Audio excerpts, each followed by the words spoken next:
बूढ़े माता पिता की दुख भरी कहानी।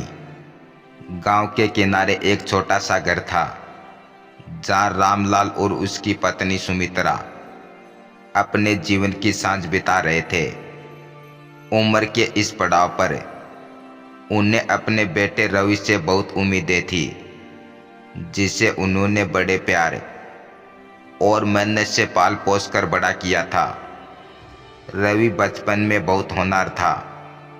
रामलाल और सुमित्रा ने अपनी खुशियों को ताक पर रखकर उसकी पढ़ाई के लिए दिन रात मेहनत की। उन्होंने अपनी जरूरतें कम कर ली ताकि बेटे की जिंदगी संवर सके। समय बीता। रवि एक बड़ी कंपनी में नौकरी करने शहर चला गया। धीरे धीरे उसका आना जाना कम हो गया और शादी के बाद तो जैसे वह माता पिता को भूल ही गया। जब भी रामलाल और सुमित्रा फोन करते तो बहू कोई ना कोई बहाना बना देती। रामलाल की आंखों में अब भी अपने बेटे के लिए वही प्यार था, लेकिन रवि के लिए वे बोझ बन गए थे। एक दिन जब रामलाल बीमार पड़ा तब उन्होंने रवि को फोन किया। बेटा, मुझे बहुत तेज बुखार है, तेरा साथ चाहिए। रवि ने ठंडी आवाज में कहा, पापा डॉक्टर को दिखा लीजिए, मैं बहुत बिजी हूँ। उस दिन रामलाल को एहसास हो गया कि जिस बेटे के लिए उन्होंने अपनी जिंदगी लगा दी वही अब उनके साथ नहीं है। कुछ महीनों बाद सुमित्रा बीमार पड़ गई। पैसे की तंगी के कारण सही इलाज नहीं हो पाया और एक दिन वह इस दुनिया से चली गई। रामलाल अब बिल्कुल अकेला था।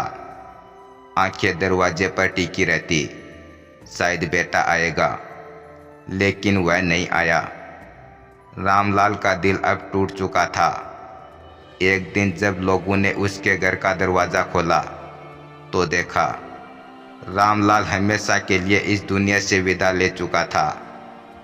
जब रवि को यह खबर मिली वह कुछ देर चुप रहा, फिर अपने काम में लग गया। शायद उसके पास पछतावे के लिए भी समय नहीं था। इस कहानी से हमें यह सीख मिलती है कि बूढ़े माता पिता हमारे जीवन की जड़ें हैं। वे हमें प्यार से सींचते हैं, हमें बड़ा करते हैं, लेकिन जब वे हमारी ज़रूरतों को पूरा करते हैं तो क्या हमारी जिम्मेदारी नहीं बनती कि उनकी ज़रूरतों का ख्याल रखें। वक्त रहते संभल जाइए, क्योंकि बाद में पछताने से कुछ नहीं बदलता। धन्यवाद।